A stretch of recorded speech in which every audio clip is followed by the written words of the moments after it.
په الف او حمزه کې څه فرق دی؟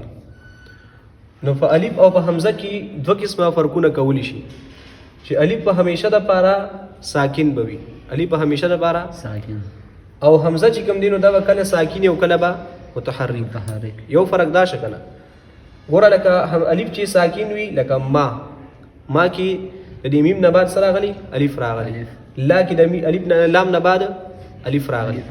نو ګوره الف په همیشه د پاره ساکن وي لکه ما او لا کې چراغلی، او حمزه به کله ساکن وي او کله به متحرک وي.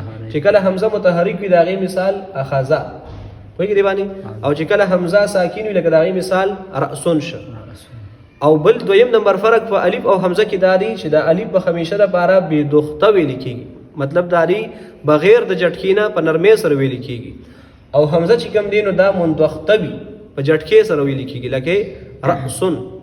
نو په الف او حمزه کې همیشه د پاره غټ دا دوه فرقونه کولی شي چې الف په همیشه د پاره ساکن وي او بے دخته یعنی بغیر د جټکې ویل کیږي، او حمزه به کله ساکن وي او کله به متحرک وي او سره د جټکې نه به ویل کیږي.